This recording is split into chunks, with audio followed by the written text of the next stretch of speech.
I'm Amy Julia Becker, and this is Take the Next Step, a podcast for families experiencing disability.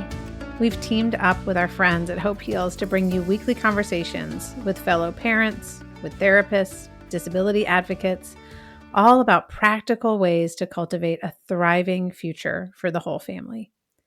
Here at Take the Next Step, we see your family as a gift to our society and to your local community. Your family matters. Your child matters.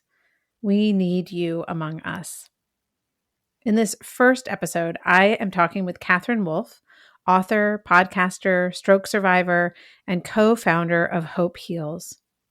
After Katherine survived a near-fatal brainstem stroke at the age of 26 years old, her family's journey through disability became a public witness that good and hard can coexist in the same story. Through caregiving, storytelling, and lived theology, Katherine is inviting others into a vision of hope, interdependence, and embodied resilience. She and her husband Jay live in Atlanta with their 2 sons. And today, Katherine is here to talk with me about what it looks like to live with delight, connect to community, and continue taking steps towards a good future. As one final note before this interview begins, I do want to mention this is a new podcast. And the way new podcasts find new listeners is through people like you. Today is the day we need you. We need you to share this episode. We need you to subscribe to this podcast. We actually need you even to take a moment to rate and review it on your favorite podcast app. When you do any or all of those things, more families will begin to be able to join this community and take the next step towards their good future. Thank you. Thank you for being here. Thank you for helping us spread the word. And thank you for listening. Well, hello, Katherine. I always love getting to talk to you, and I'm especially excited for you to be here with me on the inaugural episode of the Take the Next Step podcast. Welcome. Oh, I am so glad to be here, Amy Julia. There is not much I would not be a part of if you were at the helm. I don't think I would do illegal things. However, short of that, I would be in to be a part of anything that you are dreaming up and executing. And honestly, those things are making the world more of a place of beauty and goodness. So I'm in. You are putting up outposts of beauty and goodness in the world, and I am here for it. Well, I am so glad you're here for it because you have been so much of the inspiration behind what I hope will be the beauty and goodness of this podcast. As you know, we've talked about things related to what we're going to talk about here today. I'll get to that in a minute for many years. And that has helped me to develop this idea of reimagining disability and doing that by taking delight in our families, for those of us who have families affected by disability, learning how to connect to community, and just take the one next step towards a good future. And when I look back at your story, which I've heard many times, and I'll ask you to tell a little bit of that in just a minute, I just thought you embody those things. You embody a reframing or a reimagining of disability, taking delight even amidst hard circumstances, connecting to community, and continuing to take one step at a time towards a good future and believing that that is possible. So that's why I really wanted to have you on here, especially for this first episode today. And I thought maybe I could just ask you, for listeners who don't know who you are or how you came to be deeply involved in the disability community, will you just give us like the cliff notes of your story? Sure. As a typically able-bodied 26-year-old with no health problems, no medical history, no family history, no indication there was anything wrong. As a new mother and somewhat newlywed, I suffered a massive brainstem stroke from a birth defect called an AVM, arterial venous malformation, that I had under my brainstem. And when the mass ruptured, it caused the massive stroke that nearly took my life. I had a very, very near fatal massive stroke and subsequently became severely disabled, as I largely remain today, even though, as you know, it is not holding me back to have some limitations. Mm. Yeah. So will you fast forward us just a little bit? So give us a sense of, I know you had a long kind of initial recovery Right? and now have a very full life that would not be marked by thinking about, oh, being in the hospital and recovering all the time. So you just give us a little bit more of what's now been over a decade, a long time. It's been 17 and a half years. So I always like to lead with the reality that this has been a slow burn. This isn't like I woke up out of bed Yeah. after a stroke and was like, I want to do all these really cool things with my life now, and I'm completely stepping into the disability community with both feet. No, it was initially 5 years of really Mm. kind of trying to come up for air and recognize how I could live a life turned upside down. I could no longer drive a car. And I'd been typically able before. I Right. could no longer see. My eyes do not track to this day. I'm deaf in one ear. Obviously, as you can see, maybe our listeners can't. Yeah. My face is paralyzed on one side. I have a hand that no longer has fine motor coordination. I have to use a walker to walk. I mean, there's just a lot that remains in the story. And yet, after those first initial just 5 or so years and continually processing and marinating, um, my husband and I have gone on to launch a ministry called Hope Heals, where we just get to share our hope with our world and create sacred spaces of Mm. belonging for others. And we do that through a glorious camp where you have been both a teacher and a camper, and it's glorious. And my husband and I our ministry opened a coffee shop called Mend Coffee and Goods in Atlanta that employs half our staff with disabilities on the outside of their bodies. And we've written 3 books, and I do a lot of speaking.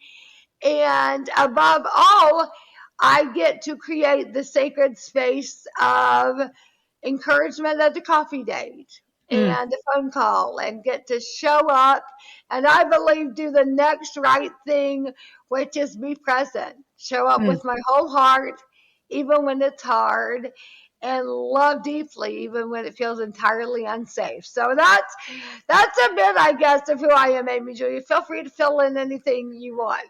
Well, there's so much I could say, Oh, which includes the fact that I have, yes, loved being at camp, loved coming to men, loved seeing and reading the different books that you have written, both with your husband Jay and with your sister-in-law Alex. And just for anyone here who's not subscribed to the Hope Note, which also contains some of those thoughts, there it's just a wonderful email that I receive every couple of weeks, and I'm so grateful for. And throughout all of that, you speak and write about essentially reframing or reimagining your both present and future realities. And I'm just wondering, like, for people who are listening to this, maybe they're like you and are experiencing disability personally. Maybe they're like me and have a family member who is experiencing disability. But either way, we get messages from our culture that disability is a burden and a tragedy and just a bad thing that happens. And that is not the way that you talk about your life or your experience. Although you also don't go down the like toxic positivity route. So I'm just curious, like, what has helped you to reimagine disability and really just to reimagine your life? What are some things that might help others and have helped you? yeah, good question. Um, well, probably the most basic thing that I have done that I would implore all of your listeners to do is to go outside of yourself. I Mm. think there can be such a intense focus on ourselves when we're hurting Mm. and there's hardship. of any kind, that we look inward and are really navel gazing. And I think one of my great strengths, which I don't take credit for this at all, I think God really did a move in my heart to Mm, say, go out with this pain, see a world that needs what you got. mm, You need to share and minister to a hurting world. So I think that's been actually a big part. I hope that's not completely random to share that, but it's just the truth. yeah. I can't imagine not um, almost harnessing what's been happening in my story with the hurting stories of others. As you know, Amy Julia, I'm all about just building a bigger table and saying, "Come sit with me." And I think that that's been a cool part of my story. Well, and one of the things you also say often is if you have a pulse, you have a purpose. And I think what you just spoke to, I think one thing that happens within families affected by disability is the idea that our family, we don't know what our purpose is, our family doesn't matter, or like we're just kind of drawing down on other people's resources rather than contributing. And I love the vision you just gave of getting outside yourself, not only to have a perspective, but also to be able to give to others and to know that you have a purpose within that. And I think one of the things there is, I'm moving on a little bit to this idea of like starting with delight instead of starting with all of the deficits that come and can come in a very real physical or and mental, emotional ways with disability. We know that there's hardship and there is suffering that can come as a part of a disability story, but we also know that joy and belovedness and purpose can kind of wrap around the pain of that story. Absolutely, yeah. And I know one of your, again, things that I've heard you say a lot is don't wait to celebrate. So I just would Yes, love to ask yeah. you to speak about what does it look like to live out that sense of delight, that sense of celebration? How do you do that? Gosh, I very much love the notion that we have to celebrate in the process. We can't wait to celebrate until the outcome. Because the reality, of course, as human beings, we must learn that outcomes don't always come on earth. So Mm, we might as well get busy celebrating what we do have. So I think I've really tried to train my brain to experience delight that is not the end, that is not hmm an outcome related delight, that delight is in the process. I mean, and I guess delight and celebration can be somewhat interchangeable words here, that Yeah. truly delighting in and celebrating what is in the story, which I think speaks so much to taking the next step to reimagining the good life is very much recognizing what is in the story. There's a lot that's not available Mm. for sure in disability context. However, there are significant things in our stories that can be a part of our future. So tell me, like what I'm curious if you have any examples of what it looks like for you to delight in the process and not the outcome, or to celebrate in the here and now rather than the only if this thing happens. Well, of course, what is top of mind, which is how you know this so well, is our precious Luke 14 banquet, which is not practical to just me, but to our camp. So I should share it first and then I can move on. But at the banquet, we eat dessert first, which is so powerful because we are celebrating right now. We are not waiting to celebrate. So we eat our dessert first, and in a very beautiful, beautiful picture of delighting, all our campers, all our volunteers have a dinner together and celebrate being together and belonging together. We have this fabulous dance party afterwards and just get to spend an evening delighting in each other, in the image that we all bear together. So that's a way to camp, but you probably want to know me personally, I'm guessing. I'm And I curious guess, about that too. Yes. yes, and your specific question is, where is their delight Just do in you have my any own? practices of delight or of gratitude, things that are just kind of anchors in a daily way that someone could take from and be like, "Oh, I could do that. That would take 1 minute or 3 minutes," you know? Absolutely, I have tons. So, one super easy, low hanging fruit, nothing is required at all, is simply when the lights are out, when your head hits the pillow, spend the moment before you fall asleep recognizing through the landscape of the whole day what is their gratitude for in this Mhm. day. This day that has been, that is about to end, what happened to me? Wake, and I think when we start to pay attention to what we are paying attention to, it changes how we think. That's a Kurt Thompson, not Katherine Wolf thought. That Yep. truly, I'm going to choose what to remember from this day, what stands Mm. out, and let it be the right stuff. Lord, let me look in my life at the landscape of this day and pick out these special moments I'm not going to forget or pass by. Also, in those moments, the gratitude can be minuscule. Sometimes my gratitude is my sheets are so comfortable on my bed.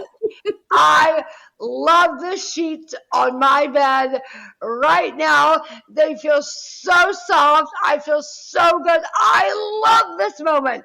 In fact, I really tried to go next level and start kind of giving myself a little hug in bed and saying, like, I love my life. Mm. I love my life. I love this story. And I think it's doing something powerful to my brain. It's kind of a practice in recent years is I really want to deeply, truly love the story God is writing. And it would be tempting when my head hits the pillow and when I wake up in the morning to think about a lot of issues in my life. In case your listeners think my life is perfect, it's not. It has a lot of challenges connected to the disability and stroke, and a whole lot of challenges not at all connected to that. I Right. got just a whole gamut of big issues happening. So there's a lot that could consume me both morning and night if I let it, and I don't. Yeah, I love that idea of especially knowing that sleep is where we often make our long-term memories. Like that's how our brain does that. And so to feed our brain with true memories from the day or experiences even in the moment of lying in your sheets and to put bank those in that long-term place of sure, amidst a lot of hardship and pain, guess what else is here and what I'm choosing to remember. I think that's really beautiful. I also wanted to ask you about the idea of like supportive community, because I know that one of the really prompts for founding Hope Heals for you and Jay was the amount of community that really did support you both right after and for years after your stroke. And so I was thinking about, again, just if you could speak a little bit to that experience personally, but then I would also love to talk about how people who are feeling really isolated again, if there are any practices or like quick little things they can do to connect to community. So the first is just your story, but the second is like, what do we do when we don't have a whole church family that rallies around us and we are feeling really alone? Yeah. Oh, goodness, totally. Very much, and in a completely unrelatable way that is just for me personally, since you asked, we had a lot of community that rallied and stayed and kind of went crazy, like poured it out to us. Yeah. We had people bringing meals to the hospital for my family to eat because I couldn't even eat food yet for months. I mean, truly, we were the leaders of a very large Sunday school class at our church. My Hmm. husband's dad is a pastor of a large church in Montgomery, Alabama. Um, my family in my hometown of Athens, Georgia, it's very tight knit, large community vibes in a small town, which happens. So there was just support across the board, like the Yeah. whole lot of it. However, that could just stop with me. Like, yeah, cool story, Catherine. That's great. But I'm not about that. Like, that's cool. And I love that that happened. But that's not most people's stories. They have a Right. ton of built in community when the bottom falls out. So, what I would say to that, and to like our precious camp community, I say it every summer. Everybody wants to live out Hope Hills Camp all year long. So I get to say, you get to be the one to create the community of your dreams. Is Hmm. it going to be exactly like Hope Hills Camp or exactly like this other cool thing you heard about? No, but it's going to be something. And when you go look for the person who does not have the people either, then you Hmm. become a group. And it's fascinating. I love the passage of scripture from Luke 14, the passage the banquet is based on, that the rich man goes out and finds the misfits, brings them to the table, the people who can't pay him back, the people who aren't the cool, beautiful, rich people, but no, the people having a hard time. And he says, come sit at my table. And he's found his people. And I think that's what we all must do. I love that, and I love, having been at those tables, the Luke 14 banquet at camp, but also in just life with our daughter with Down syndrome has invited me into tables that I might not have sat at otherwise, and been able to experience community and support that I might not have otherwise. And so I love that sense again of a purpose that is outside of ourselves, where this experience of whether it's being a person with a disability or a family member affected by someone in your family having disability, that sense of having a purpose, which involves, yes, caring for ourselves, but also bringing other people together and using these experiences that can seem really hard to actually become something really good and beautiful. Totally. I listened to a podcast a couple of days ago where the podcaster was unpacking that David Brooks deep dived a research study on 142 countries where Hmm. happiness, you may have read about this as well, Yes, I'm yes, sure, yes, yes. But tell it. the Yeah, go. happiness study. And when Yeah. it boils down to it, the happiest countries and going up are the opposite of where the quality of life is going up or getting better and better. So it kind of makes no sense, except it's about purpose. Yeah. It's consumption versus contribution. That when there's contribution being made, when there's purpose, you are happier Mm. than when you are purely just consuming. And I think that could translate so beautifully and importantly to our population that the contributing is where delight can be found, But not in. also, I think like so many people, if you take our culture's understanding of disability as your frame, part of what's problematic is the idea that if you're disabled, you can't contribute, which is totally false. And part of why we're here is to say we don't believe that. We're giving Yeah, each other a high five, right? totally. Yeah. Yeah. Yeah. But I think that's part of what we want to do is actually be able to empower families to know that they have something to contribute and it really matters. It really matters in our world. So Absolutely. I like the last thing I wanted to ask you about is this idea of taking one next step towards a good future, because it can be so overwhelming to have medical and logistical demands, to have family problems, just to need to respond to email. I mean, there's so much that just feels totally overwhelming, and you layer disability onto that, and it can just be like, it's too much for me. And so I'm curious what you do to kind of keep going. You've talked about like having gratitude for the present moment. I'm now thinking about how do we kind of hold on to hope in a manageable way, in a day-to-day, I can actually believe there's a good future for me and for my family? How do you do that? I think for me, what has been so important is to recognize that life is not supposed to be easy and Hmm. not going to be easy. And that switch has unlocked something amazing in me, that I kind of live with the reality that all is not okay. All is Hmm. not well at all. But I can still very deeply somewhere inside know that all is not lost. And Hmm. so I'm kind of choosing to live in that tension every day. And I think it changes how I feel about my life. I know too much to think everything's okay. It's not. I mean, you've been to camp. We're burying campers left and right after camp. Yeah. It's very, very sad on the one hand. Absolutely. That is true. But two things can be true.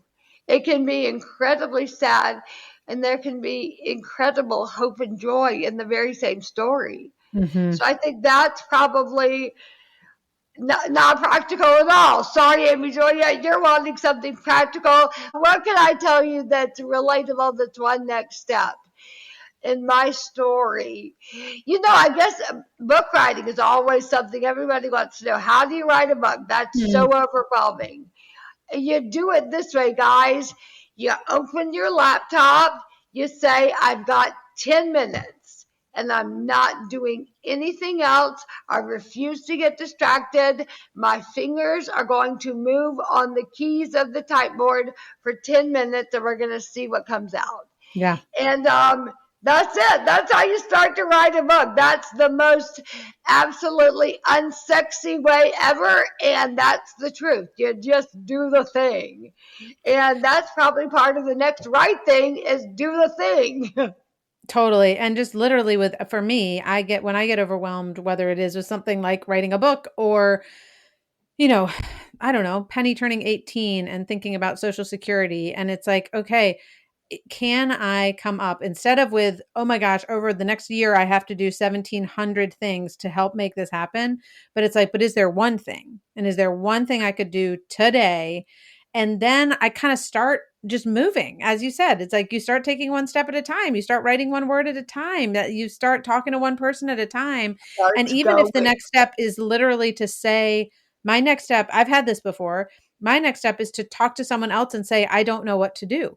So now I've got something to do, which is tell someone else I don't know what to do, because maybe they can help. And almost always they actually can. So I think that's actually a great encouragement and visual, the idea of writing a book for so many people, whatever it is that is feeling overwhelming and like I just am crushed by the weight of all the things. Okay, but is there one thing, even if it's simply saying, this is crushing me right now. What am I going to do? The one thing you can do that helps you move forward and to trust that there is a good future in store.